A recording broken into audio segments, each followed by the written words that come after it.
you very much, Professor. Okay. I find it useful to think how to do this if I knew how many people felt they knew our spirit level book well. Because I don't just want to repeat things. Really? So, about a third or half of you probably, like, well, that's rather awkward. I think perhaps I should go through quickly some of the material and then more slowly through the stuff that isn't there. I often feel annoyed that our work is taken as a political document rather than a scientific one.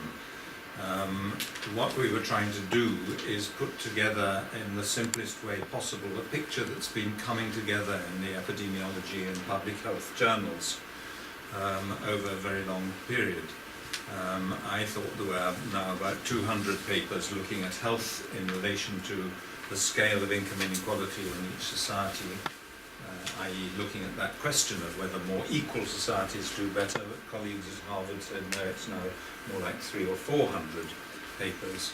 So the idea that we've suddenly come out with this bizarre picture is quite false.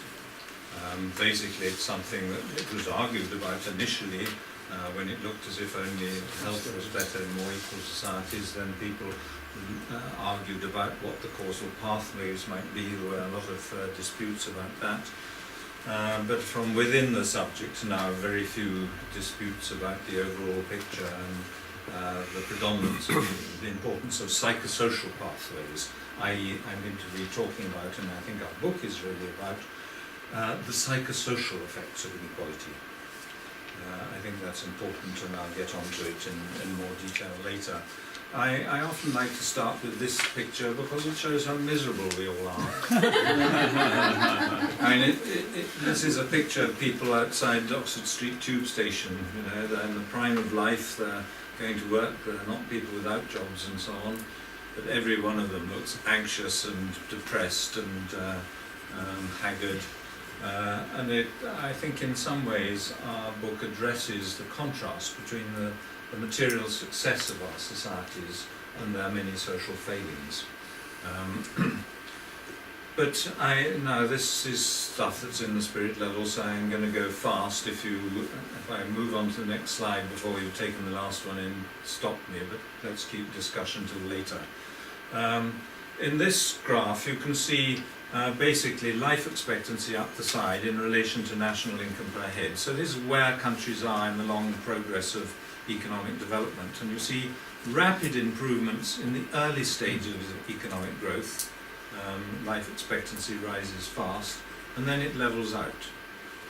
All the rich countries are up here, top right. And it levels out, but that doesn't mean we've got to the limits. It's not a ceiling effect as we get to the limits of human life expectancy.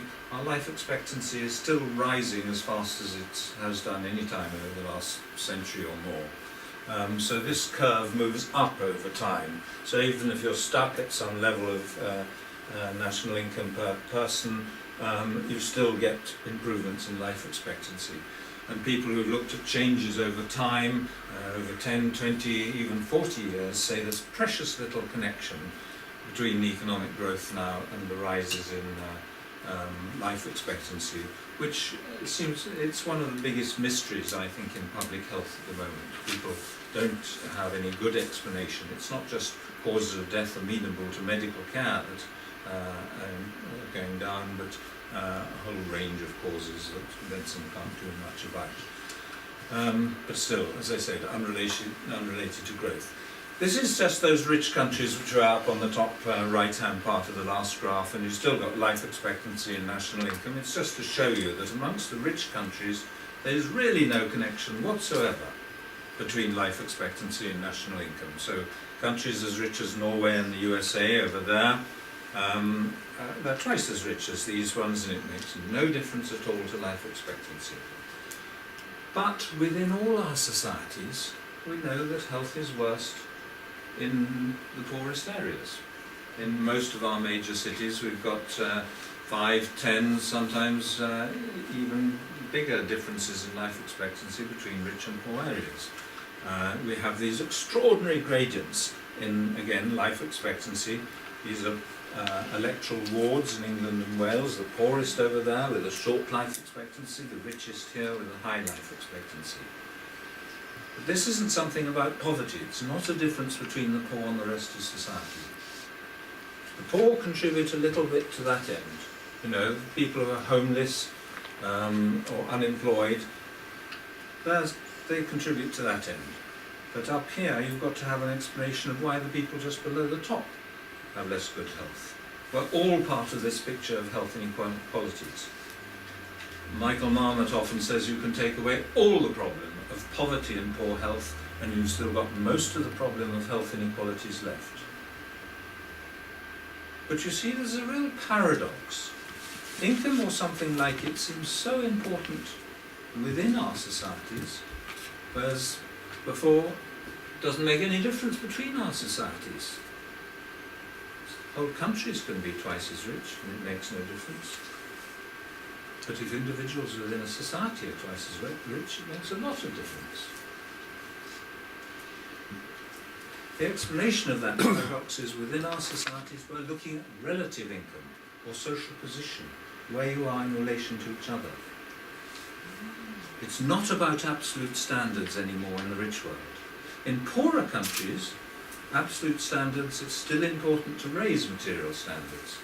But for us on that, that first curve I showed you, on the bit that levels out, in those countries, absolute standards are no longer the issue.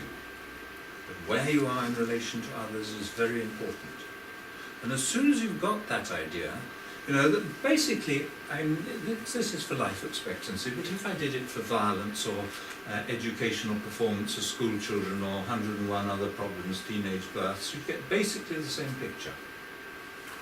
I'll show you it for a few other outcomes later. So, the fact that we all know endless problems have these social gradients, they are more common at the bottom of the social ladder, is not because of the damp housing or whatever is doing it to people. It's something about being at the bottom that's doing it to people. And when you've got that idea, you need to start thinking, what happens if we make the differences between us bigger or smaller? And basically that's what we're now able to do. I mean, for centuries people have had intuitions that inequality is divisive and socially corrosive. But it's just been an intuition, and from the French Revolution onwards they've had that intuition. But now we can actually compare societies, got good measures of how equal or unequal each one is, and rates of all sorts of problems, so you can compare the data and actually see what difference the inequality makes. And the data we've used, people imagine that we've invented the data, and our critics say stupid things like that. None of it is our data. We just download it from the income inequality data from the UN, but it was the same as on the World Bank website. And the figures on health come from WHO and other figures from OECD or whatever. None of the data is ours. We make no judgments of what is comparable with what. We just leave that to WHO. We have an absolute rule that if our data source has figures for one of the countries we're looking at, it goes into the analysis. Because if we start saying, well, we don't like that data and pushing it out, that would obviously introduce bias. And so it's particularly annoying when people criticise as if we'd invented this stuff. And basically our message is as simple as this, that if you have more income inequality, you have more of a whole range of problems.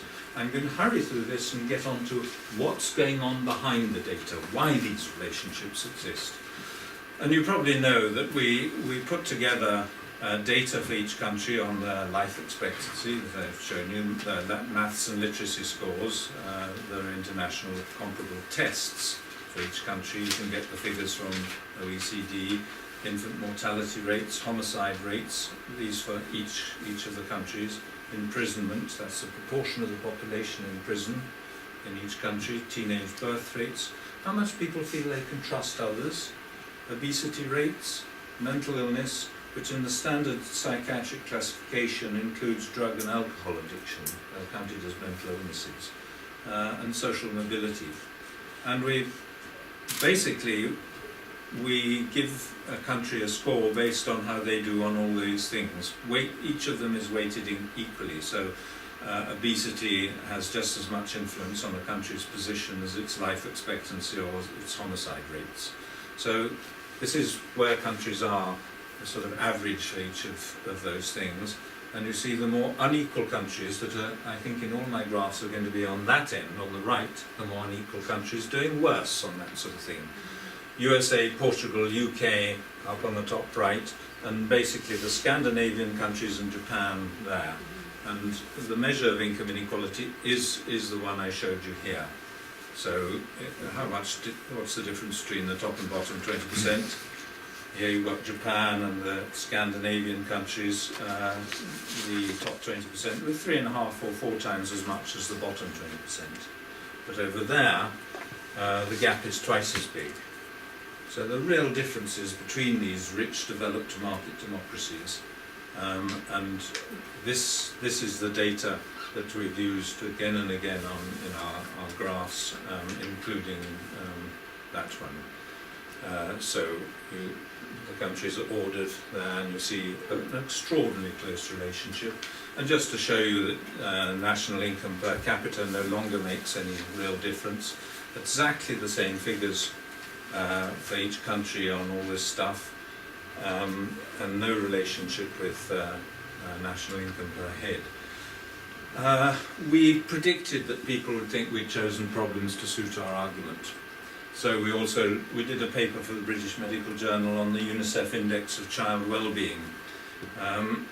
Here it is in relation to the same measure of income inequality, the more unequal countries with lower standards of child well-being. This index of child well-being was, I think, sometime the first few years of this century, 2003 or something.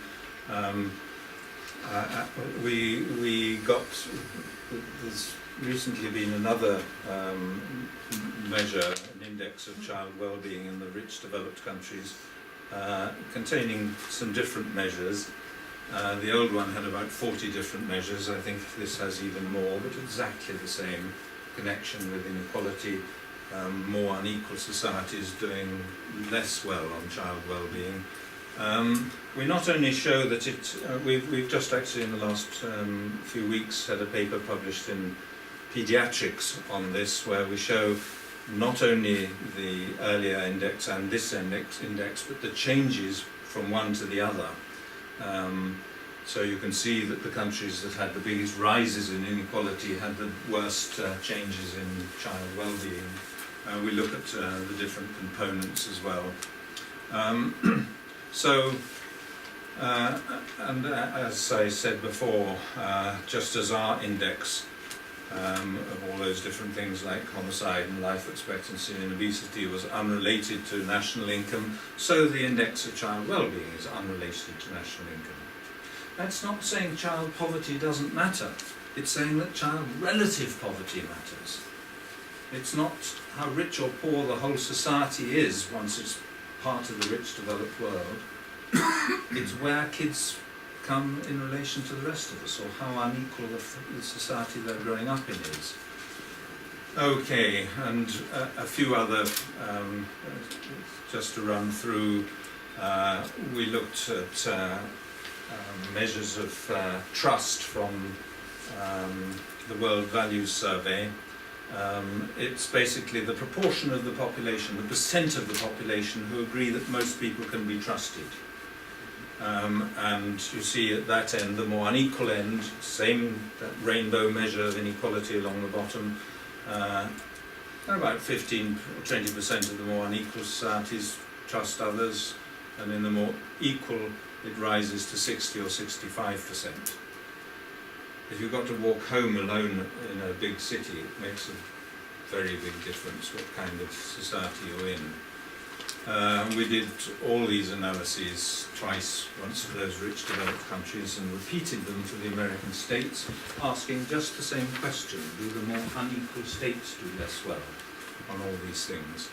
And the picture is very, very similar. So this is again that measure of trust, this time from the federal government's General Social Survey, and more unequal American states. American states with the big income differences between rich and poor do less well in terms of trust. I should say there are now, sorry? There are now a lot of studies looking at trust, which is often taken as a good measure of social cohesion. But there are lots of others. I mean, some of you will know of Putnam's work on social cohesion, social capital, as he calls it, involvement, measures of involvement within community life. Do you vote in local elections? Do you belong to associations and voluntary organisations? Do you read local newspapers? You know, he's used some of those kinds of measures. They're all closely related to inequality. Both in the United States, his more recent work has been focused on, but his earlier book, Making Democracy Work, was a study of the 20 regions of Italy, where you see just the same thing. He isn't actually interested in inequality, so you have to look at the footnotes. This is homicide. These dots are American states. This isn't our analysis. The blue ones are Canadian provinces. But there are now about 50 papers on homicide in relation to inequality. And again, the more unequal states having much higher homicide rates. Look, you've got, that would be 15 homicides per million population, and up there it's 150. So it's a tenfold difference in homicide rates, pretty closely related to inequality. Imprisonment. This is a log scale, which means that if it wasn't on a log scale, it would go curving up. It means that the difference from 1 to 10 is the same as from 10 to 100 is the same as from 100 to 1,000. So the higher the figures, the more it gets compressed. But again, this is about 40 homicides per million, and it goes up per prisoners per 100,000, and it goes up to 400. So you've got a tenfold difference in the proportion of the population locked up. And these rises in prison populations happened while income inequality was rising. It's not, a little of it is more crime in the United States, not so much in Britain. Our prison populations went up while our crime was coming down. It's mainly more punitive sentencing. So I think it's another example, like the evidence on trust and homicide, that something goes wrong with the quality of social relations in a more unequal society. I don't know whether it's less empathy up and down the social hierarchy, or more fear, less trust, but anyway, harsher sentencing. We also looked at, more recently, at the age of criminal responsibility. More unequal societies treat younger children as adults from a criminal point of view. More unequal states in the United States are more likely still to retain the death penalty. So you see that sort of harsher social attitudes in a number of ways. Teenage birth rates, again, very big differences. You've got 5 births per 1,000 women in their teens here. You've got, well, Britain has 6 times that level, states 10 times that level.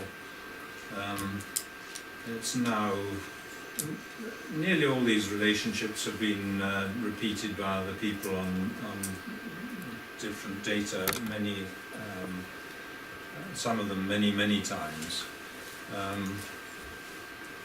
The last one of these simple ones I think I'm going to show you is just social mobility. We were rather pleased in a way, because I think we're the first people actually to show somebody else's figures on social mobility internationally. The amount of people move up and down in different societies show that fitted inequality. And since then, again, there have been a number of new analyses from more countries using different data confirming that picture. The measure of social mobility is really whether rich fathers have rich sons and poor fathers have poor sons. It's about income mobility. And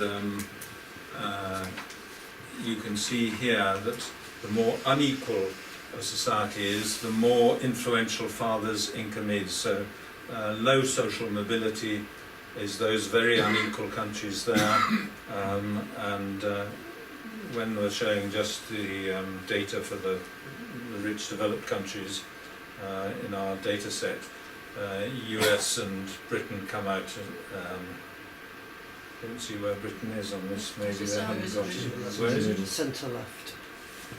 Just Under Slovenia. near Switzerland. It doesn't matter anyway. And Denmark is the best. So we like to tell Americans, if you want to live the American dream rather than just dream it, you should go to Denmark.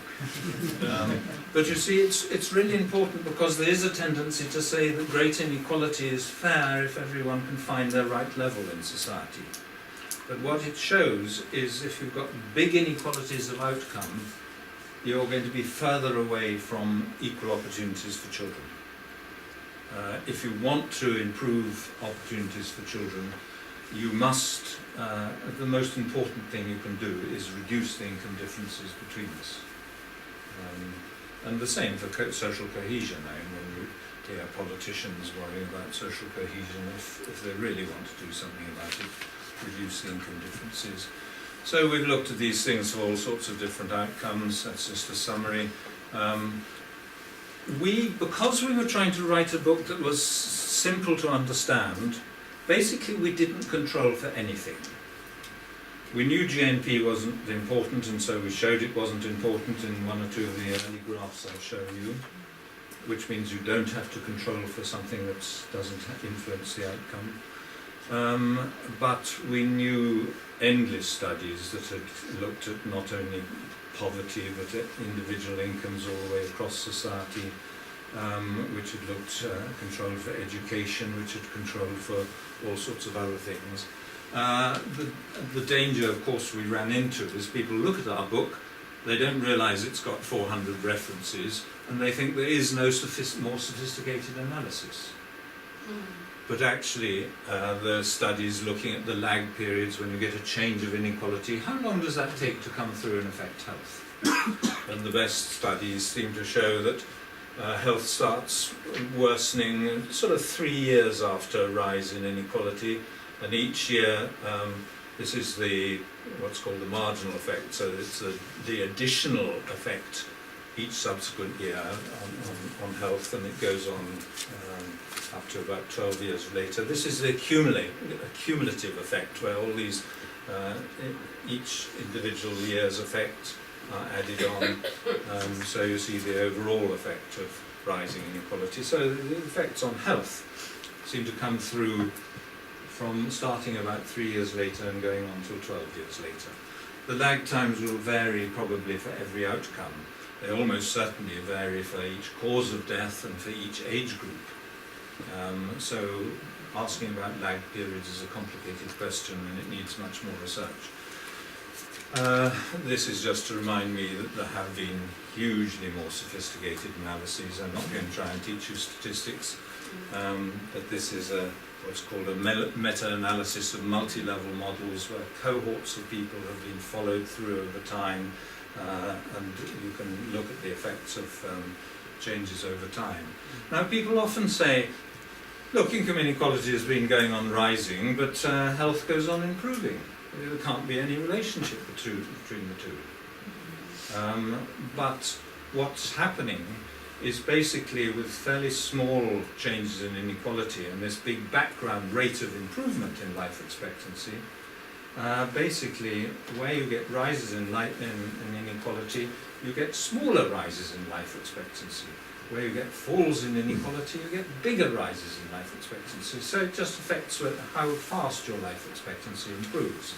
Unless you get really catastrophic changes in inequality, as happened in the transition in Russia and Eastern Europe, when death rates rose dramatically, and I think life expectancy dropped to the late 50s or early 60s in Russia at one time. I think it was 45 at one point. What? I think it was about 45 or 48 for them. Well, yes, I mean, appalling effects when you get really catastrophic changes. Now, we say we said in the book that these effects go across the whole population. Remember that graph I showed you of the light blue columns from the poor areas to the rich areas, showing that health inequalities affected the whole population, or all parts of the picture of health inequalities. Basically, the effects of inequality go right across the population. If you compare people in more and less equal countries, in this case people in Sweden in blue and England and Wales, this is infant mortality rates, and Swedish researchers went through all their data on infant mortality for a few years, reclassifying it all according to what was then our Registrar General's occupational class classification. So they put them in exactly the same categories as we used, so you could make really accurate comparisons. And of course, anachronistically, it was a classification by father's occupations, so you can't do single mothers, the infant deaths to single mothers, so they go in a category on their own. These are unskilled, the low occupational class is unskilled manual workers.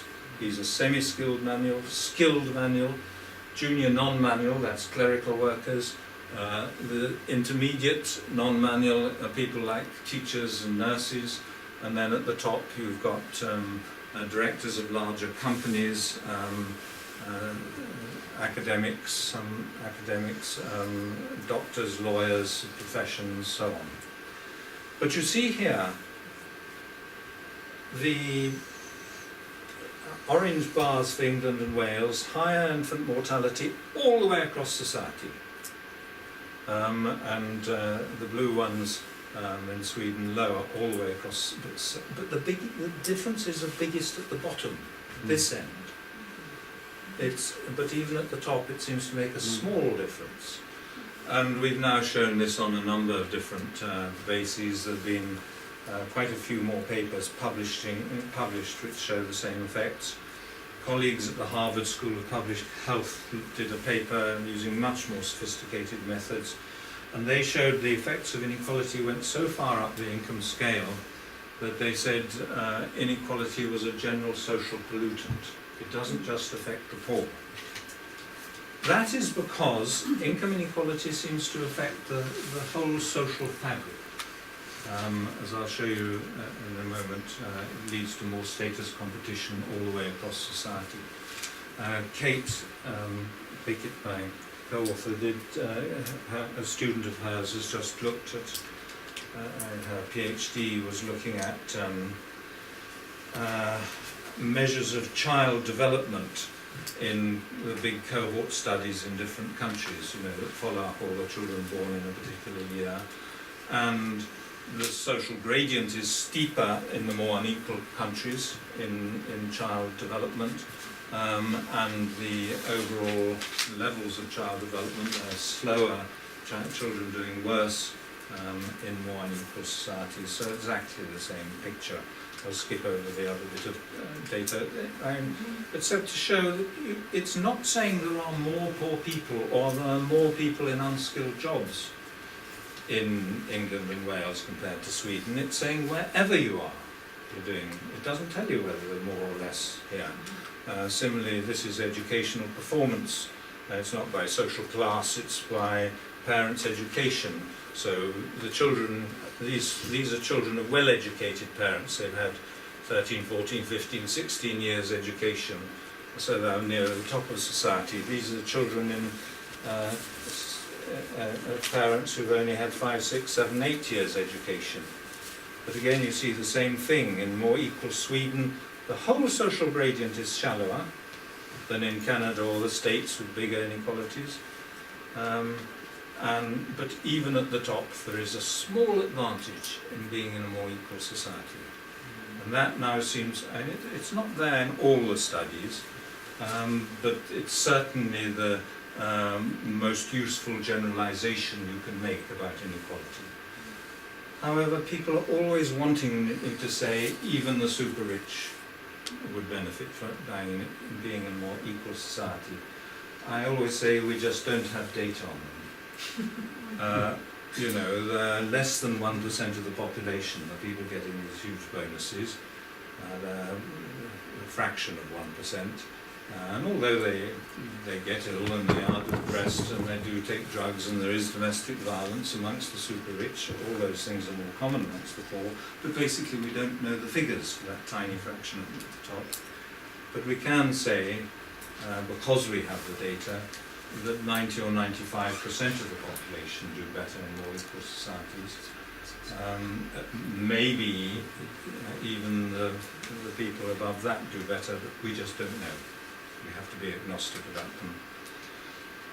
Now, I'm going to talk about what's going on underneath the data, what the social processes are that lead to these relationships, especially when we heard in those interviews, a lot of people haven't got the faintest idea what's happening to income differences or what they are. So you might think it's very odd that we're being affected by it in this mysterious way.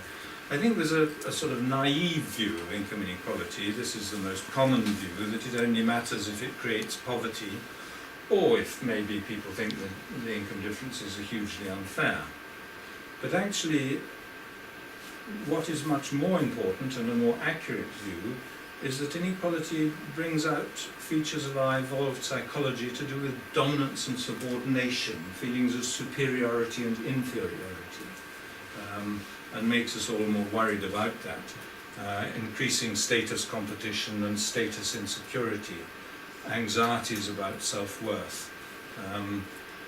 And I think I haven't got the slide, but recently, well, I say recently, but in the last 3 years, there was a very important paper in, I think, psychological science, going through a whole range of mental illnesses, talking about the dominance behavioural system, which is, people talk about it, it's not my area, as almost a module of the brain that exists in many different mammals, and I think we would actually say what part of the brain, dealing with issues to do with dominance and subordination, status and so on, because of course in animal hierarchies it's just supremely important to your reproductive opportunities and access to scarce resources and so on.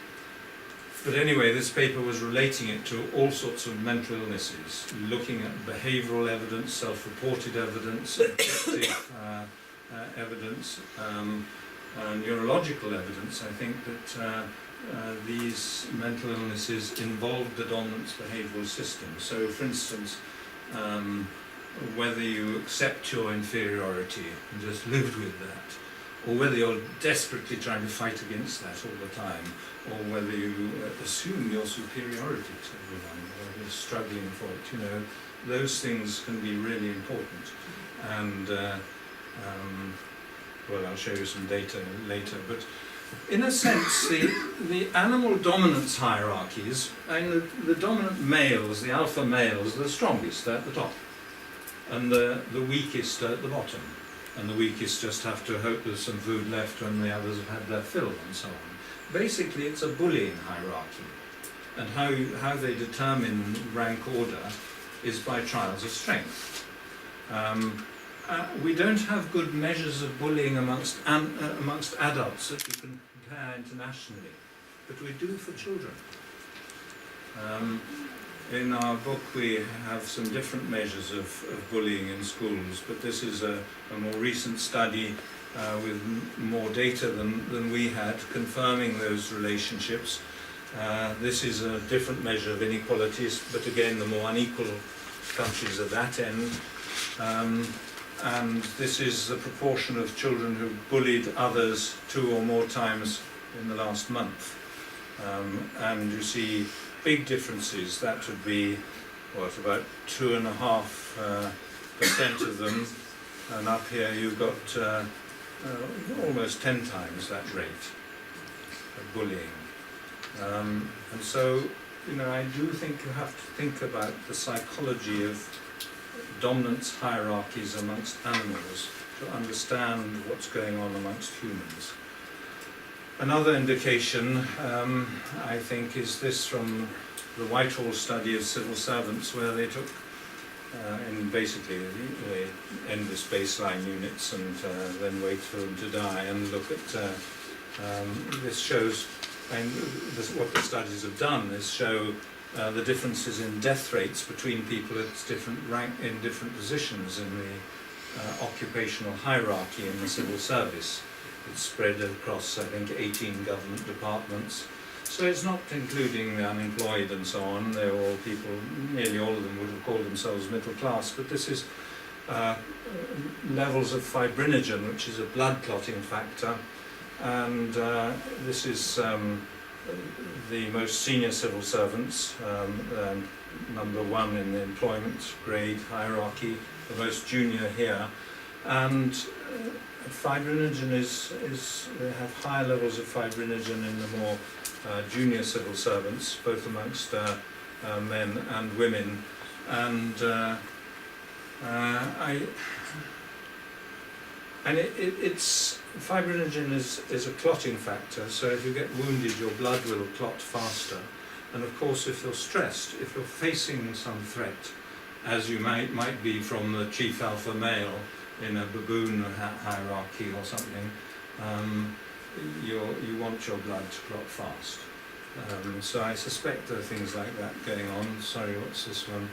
Oh yeah, another indication, I think, of the way we need to think about quite deep-seated, evolved psychological responses to status hierarchy is this about women apparently having a preference for sort of stronger masculine faces. What they did in this research is they took a photograph of the young man and then enhanced it on the computer to give it a better jawline and so on, and then showed these pictures to women in different societies to say which do you find more attractive.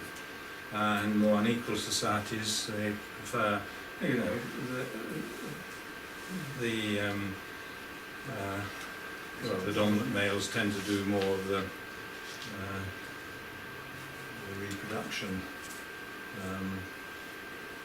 A lot of what are called stereotype threat experiments, where you show that if you, in some subtle way, remind people in experimental conditions that they belong to a group regarded as performing less well on something, then you make that group perform much less well. This is from a World Bank report. It's a study of Indian children in different castes. They're given some pen and paper tests, and the idea is to see how many they can do in a given time. There are high caste and low caste children.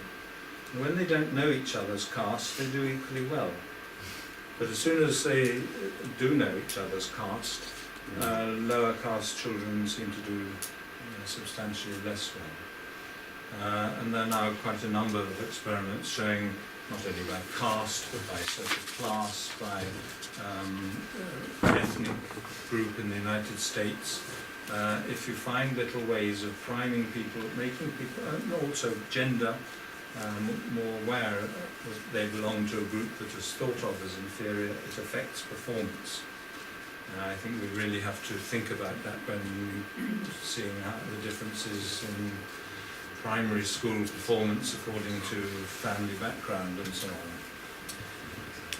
People often bothered by it are showing that endless different problems have the same sort of relationship with inequality. How can it be that so many quite different outcomes, violence and teenage births and mental illness and so on, are all more common in one, one thing can't cause all these quite different problems. The answer to that is that all these problems are problems with social gradients. They're all more common at the bottom. They're all sensitive to social status. And all we're saying is that if we increase the importance of social status differentiation, we make these problems worse right across the society, but particularly the differences that inequality makes is biggest at the bottom. I think you should not think of income inequality as something totally new or different from what we've always known about class and status affecting all these different outcomes.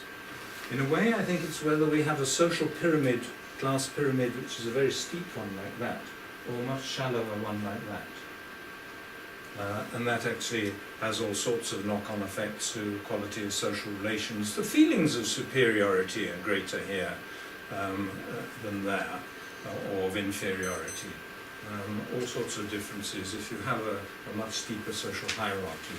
So think of it, the way I think of it is that, I mean, we've said quite a lot about the different causal processes in each outcome, but think of it as that basically bigger material differences between us increase the social distances between us, strengthening all the ways in which class and status imprint themselves on us from early life onwards. And some of those processes are understood, and some of them we still don't understand at all. We know some of the reasons why kids from poorer families do less well at school. We don't know all of them. We don't know things about all the explanations of teenage births, but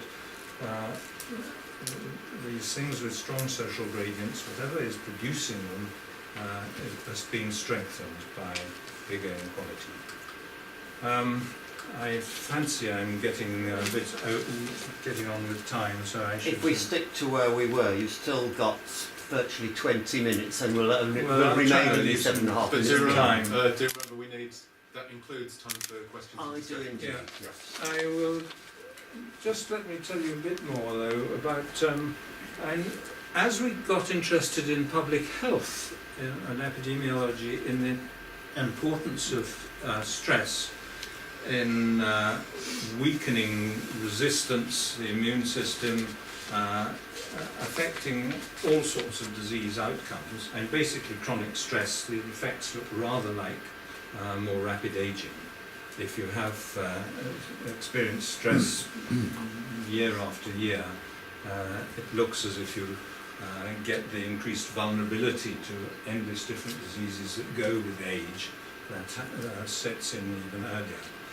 But psychologists started to look at what are the most important sources of stress. What things push up our levels of stress hormones most?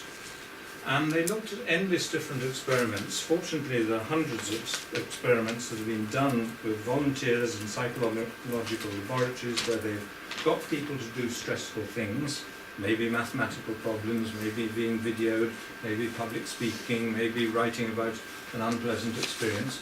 So they gave them a stressful task, one of these things to do, while measuring their cortisol responses. So what's happening to their stress hormones while they're doing these stressful things? And in this study, looking at all those, 208 studies of that kind, they went through looking to see what kind of stressful tasks most reliably push up cortisol levels. And they say it's tasks that include social evaluative threat. That means your worries about how you're seen and judged. They say in the paper, threats to self-esteem or social status where others can negatively judge your performance. And so, your worries about how you're seen and judged, the fact that we find public speaking stressful, all those kinds of things, that is one of our key sensitivities with these cortisol responses. And there can be worse stresses. I mean, clearly losing your home or having a son or something sent to prison would be hugely stressful. But fewer of us experience those sorts of stresses. We all know these kinds of stresses much more.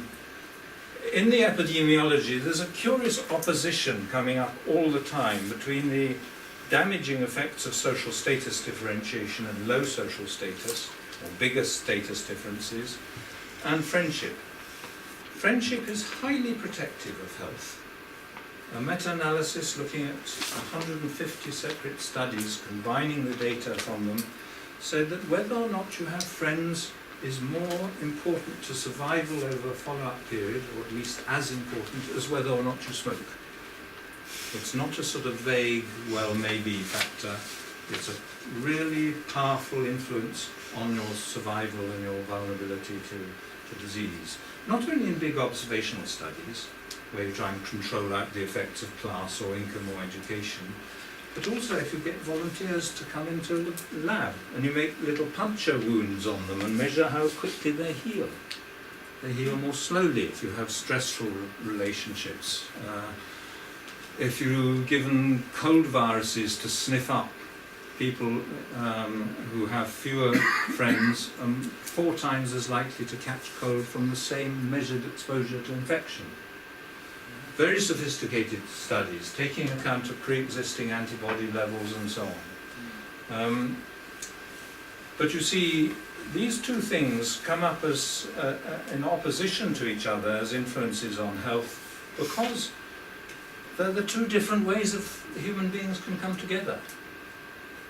You know, I can get it first because I'm stronger than you. That's the dominance hierarchy business.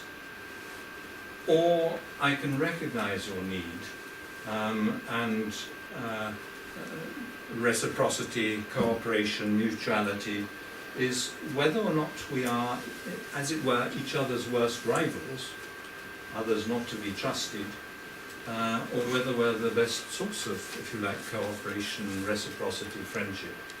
And that has always been hugely powerful influence on human well-being. So we have become highly sensitized to those two things. And you see it in the language. I mean, a word like companion in various different languages is basically people you share food with.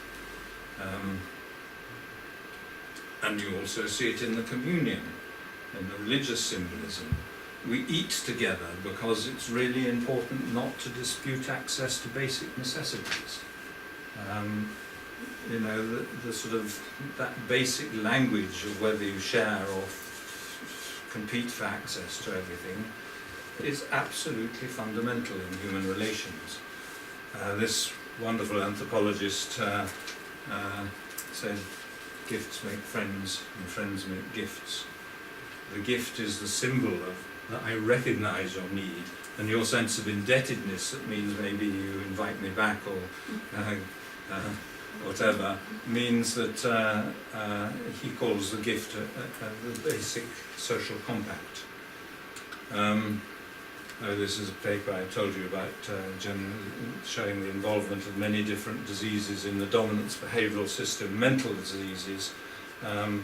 We have started to look with others at some of the, and we show mental illness is more common in more unequal societies, but there's been more recently a paper showing there is more status anxiety in more unequal societies.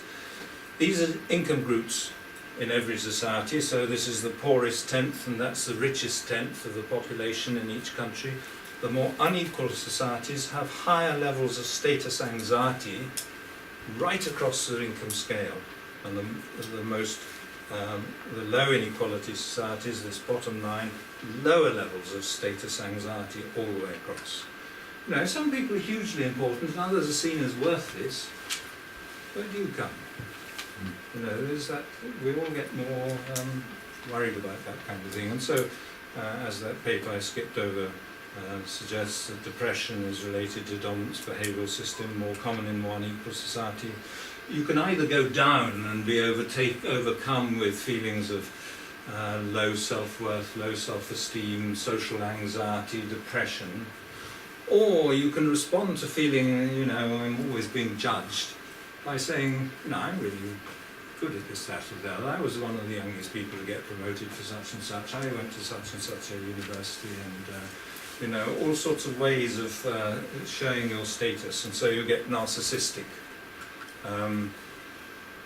This another study that shows basically the same thing. They call it self-enhancement, but you could call it self-advertisement or self-aggrandizement. And in these countries, people were asked, how do you compare? Would you compare yourself with the average? Are you cleverer? Are you more attractive? Are you more generous? Are you a better driver than the average in your country? And people in more unequal countries rate themselves higher So there's that sort of self-enhancement, self-aggrandizement. So also it feeds in conspicuous consumption. I better stop there, and I will just actually show you this, because you see why people withdraw from social life, trust each other less, have let all civic associations and measures of involvement in community life go down, is because people are worried about how they're seen and judged. This is Alan Bennett talking about his parents. I'll just read it. They put down most of their imagined shortcomings to not having been educated. Education was to them a passport to everything they lacked, to self-confidence, to social ease, and above all to the ability to be like other people. Put simply, and as they themselves would have put it, both my parents were shy, a shortcoming they thought of as an affliction, while at the same time enshrining it as a virtue. I assured them falsely, he says, I don't think he should have said falsely, that everyone felt much as they did, but that social ease was something that could and should be faked. Well, you can do that, Dad would say. You've been educated. Remember, his parents were working class. He went to Oxford or Cambridge, can't remember. And adding how often his dad adding how often he felt had nothing to contribute. I'm boring, I think. Can't understand why anybody likes us. I wonder sometimes whether they do really. And you know, finding social contact a little bit difficult, or starting to find it a real ordeal, and withdrawing from social life, I think is what really gets into. So sorry to have gone on.